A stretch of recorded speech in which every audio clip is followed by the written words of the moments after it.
I decided to end my marriage because I thought my husband, who was having money problems, wasn't worth much. But everything changed on a business trip when he suddenly told me he not only wanted a divorce but was also marrying someone else. He accused me of only marrying him for his money and wanted me to give up any claim to our property. Facing my cold husband, who had never really respected me since we got married, caused him to fall apart and hit rock bottom. I'm Karen, 35 years old, raised by my single mom since my dad died when I was in kindergarten. Despite our financial struggles, we were happy as a family of 3. Even as an adult with a good job, I kept my thrifty habits from childhood. I married John, a rich man I met through a friend, attracted by his kindness and the wealthy life he offered. But after we got married, we clashed over money and traditional gender roles. While John wanted a traditional family setup, I was focused on my career and being financially independent. Before we got married, John wanted me to stay at home and take care of the household, assuming I'd be happy with traditional roles. I told him I wanted to keep working until we had kids, pointing out the financial advantages. He eventually agreed, but managing both work and chores at home turned out to be really hard. Even though I worked full-time, most of my day was spent on household duties, leaving little time for us as a couple.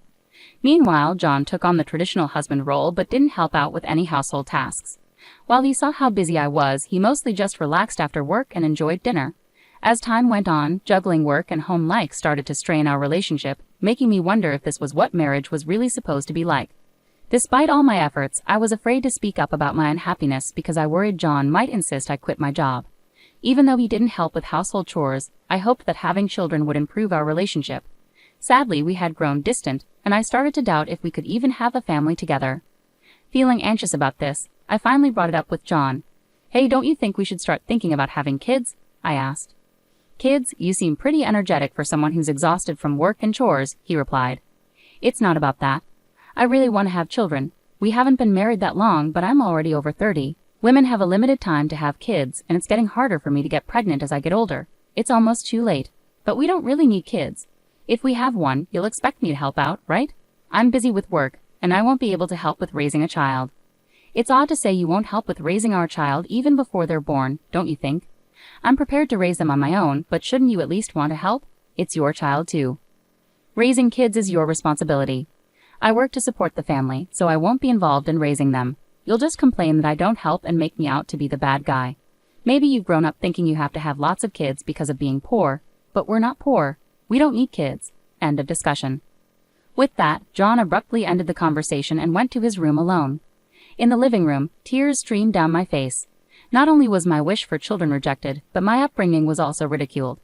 After that incident, our relationship quickly deteriorated. We hardly communicated, and the idea of having children seemed even further away as I continued to handle big projects at work while managing everything at home.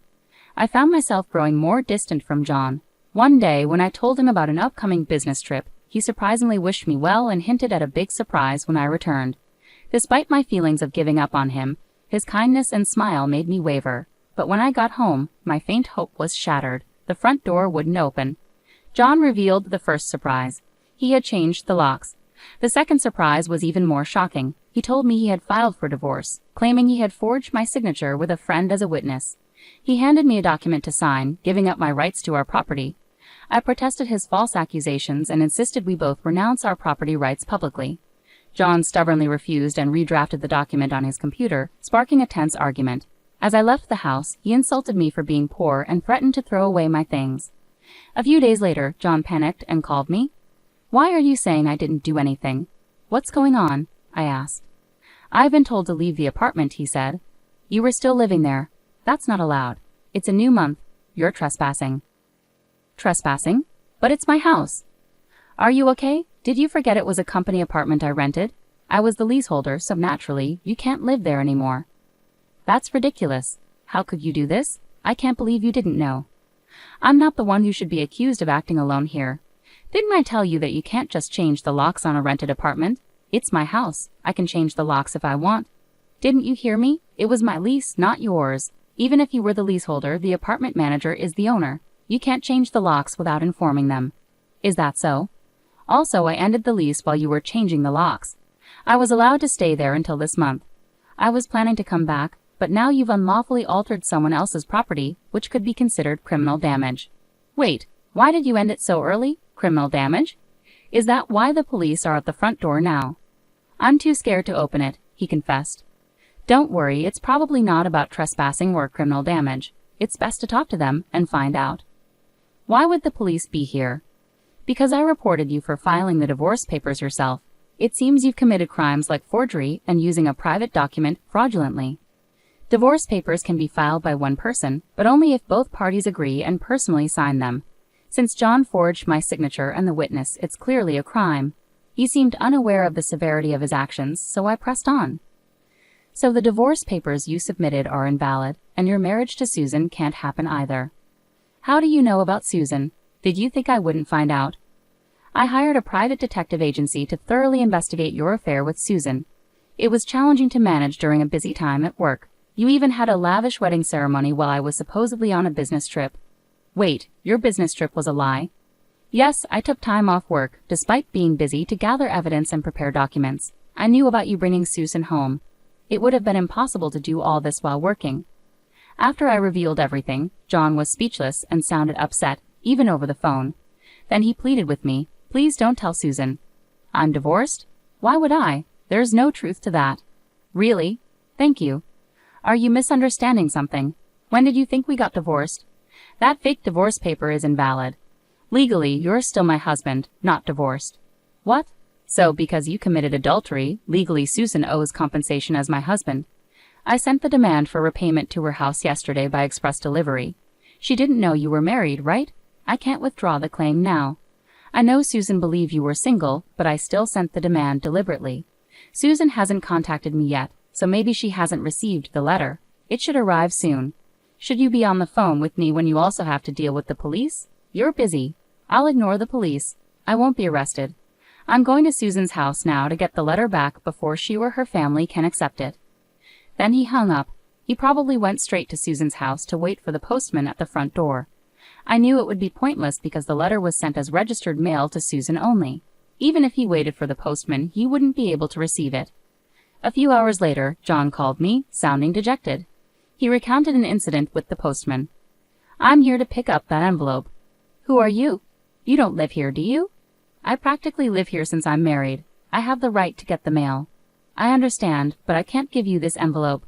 It's registered mail meant only for Susan. What? Just give it to me. No, I can't do that. If you really want it, you should ask Susan for permission. What's happening here? Oh, John, what's all this commotion? What's going on? Ah, Susan. This is registered mail for you. This man insisted on taking it. Sorry for the disturbance. I'll be on my way now. What's this? A demand for compensation? John, you were married. What's happening? Sorry, it's just, she's an ex-wife from a long time ago. I was embarrassed to say I'm divorced. I'm sorry for keeping it a secret, but isn't this strange? We haven't been dating long, and a demand for compensation. If I was divorced before we started dating, there shouldn't be any issue, right? Well, my ex-wife is upset. Maybe she's demanding compensation out of spite because I got married. That was his excuse, but it was quickly debunked. The envelope included a letter I wrote along with my contact information, so Susan called me directly. During that call, I explained the affair, the invalid divorce, and how they had a wedding ceremony while he was still legally married to me. Despite the ceremony, they hadn't officially registered their marriage yet. John had planned to do it on April Fool's Day, but it was still pending. He likely delayed registering the marriage because he wasn't sure if the divorce was finalized. After being caught at Susan's house, John shamelessly reached out to me again. I still had some things to discuss with him, so we agreed to meet at a nearby cafe. As soon as I arrived, John started pleading, "Karen, please withdraw the compensation claim. Let's act like we've been separated for a long time and are officially divorced. Then I can apologize to Susan for hiding our divorce and maybe smooth things over. Do you think I'm desperate to stay married to you? I was already planning to file for divorce, but because you cheated, you'll pay compensation. Trying to squeeze money out of me, huh? Typical. Depending on my answer, everything could change. There's still an option where we don't get divorced. If I say no, you can't just reject it. That means you can't marry Susan, and your marital status will be exposed. Fine, I'll pay the compensation. Just divorce me now. Sign here. Then what about property division? How much more do you want? The compensation should cover it. Remember, we agreed to waive property division, right? Let's make it official. All right, you're not as bad as I thought. Thank you. We then went to a public notary, drafted a document for compensation and property agreement, and then to City Hall to submit the divorce papers, finalizing our divorce. Relieved, I exchanged final words with John. I'm glad we don't have to split our property. What do you mean? I'm the one benefiting from that. By the way, do you even have assets left after paying me compensation? Susan will also demand damages. She mentioned billing you for the wedding expenses. That's not possible. I'm marrying Susan. She won't make such claims. We're divorced now, so there shouldn't be any issues. You're still living in a fantasy. You committed marriage fraud. You had a wedding while still legally married. Do you really think Susan will still trust you? Marriage fraud is serious. Susan will believe me. You can count on that. I heard it directly from Susan. And weren't the guests at your wedding paid actors? You still owe them.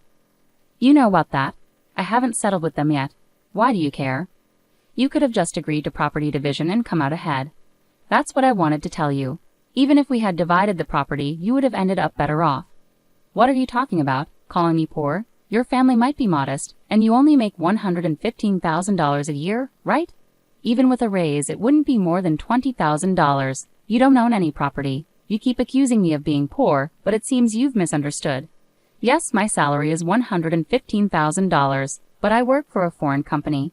Did you know I'm the director of the American branch now? It's not $115,000 per year. It's $155,000 per month.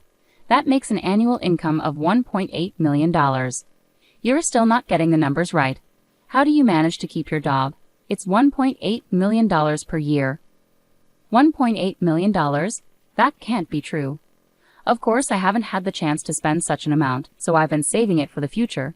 The savings from before our marriage aren't part of the property division, but there's still a substantial amount accumulated during our marriage. You were my spouse, after all. I'll have the divorce papers corrected. Are you all right?